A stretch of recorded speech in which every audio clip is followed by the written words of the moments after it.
दोस्तों, किसी भी समाज की असली आजादी तभी मानी जाती है जब उसका सबसे पिछड़ा तबका भी सम्मान, अधिकार और बराबरी के साथ जी सके। भारत के बहुसांस्कृतिक और बहुधार्मिक ताने बाने में पसमानदा मुसलमान एक ऐसा तबका है जो मुस्लिम पहचान के भीतर ही दोयम दर्जे का जीवन जीने को मजबूर है। जिस तरह डॉक्टर अंबेडकर ने दलितों के लिए आवाज उठाई और उन्हें संवैधानिक, सामाजिक और राजनीतिक स्तर पर खड़ा किया, आज उसी तरह पसमानदा मुसलमानों को भी एक नए अंबेडकर की तलाश है जो उनका प्रतिनिधि हो, उनकी तकलीफ को समझे और व्यवस्था के भीतर रहकर परिवर्तन की मशाल जलाए। भारत के पसमानदा मुसलमान आदर्श बहुसंख्यक। आज भारत में 80% से अधिक मुसलमान पसमानदा यानी कि सामाजिक रूप से पिछड़ी जातियों से आते हैं।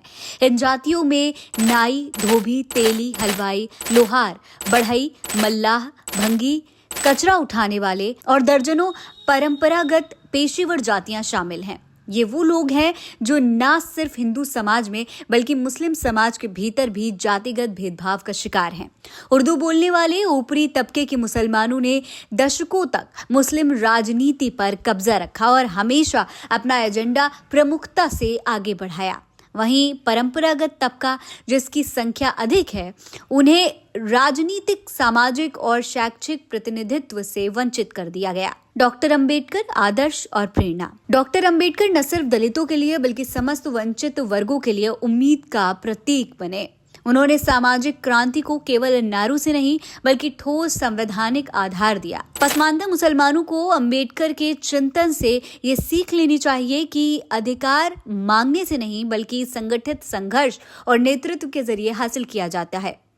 अंबेडकर ने कहा कि यदि आप स्वतंत्रता की चाह रखते हैं तो संगठित हो जाइए, शिक्षित हो जाइए और संघर्ष करिए। क्या मुसलमानों को मिला कोई अंबेडकर? स्वर्गीय अब्दुल जलील फारिदी जैसे नेताओं ने जरूर कोशिश की, लेकिन उनका मिशन मुसलमानों के बीच गंभीरता से नहीं लिया गया। उत्तर प्रदेश में डॉक्टर अयूब सर्जन जैसे नेताओं ने जनता से जुड़कर पसमानदा मुसलमानों को मंच पर लाने का प्रयास किया, लेकिन मुस्लिम समाज के प्रभावशाली वर्गों ने न उन्हें समझा और न ही सहयोग दिया। डॉक्टर अवध ओझा सर की टिप्पणी इस सत्य को उजागर करती है। मैं बार बार मुसलमानों से कहता हूं कि एक अंबेडकर चुन लो, तुम्हारी दशा बदल जाएगी। मुसलमानों से मैं हमेशा कहता हूं, एक अंबेडकर जैसा नेता चुन लो, जिंदगी बदल जाएगी। जो तुम्हारे हित के बारे में सोचे। 2000 करोड़ रुपया दे रहा था उस्मान अली, और अंबेडकर ले लेते तो खरीद लेते पार्लियामेंट पूरी, प्रधानमंत्री बन जाते भारत के। पसमानदा आंदोलन की दिशा क्या करना होगा? अब सवाल यह है कि पसमानदा आंदोलन की दिशा कैसे दी जाए, इसके लिए क्या करना होगा? देखिए, सबसे बड़ी बात, इसके लिए नेतृत्व का निर्माण करना होगा। पसमानदा समाज से निकले शिक्षित, समर्पित और विचारशील नेताओं को समर्थन देना होगा। संगठनात्मक एकता, जाति, जात और क्षेत्रीय पहचान से ऊपर उठकर पसमानदा मुस्लिम एकता की नींव रखनी होगी। संवैधानिक अधिकारों की मांग।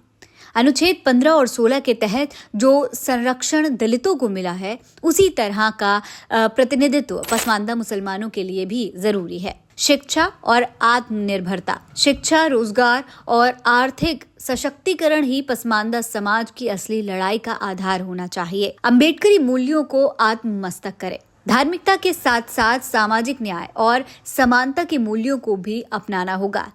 कुरान और संविधान दोनों की समझ रोशनी में आगे बढ़ना होगा। इसका निष्कर्ष ये होगा कि अब और प्रतीक्षा नहीं करनी पड़ेगी।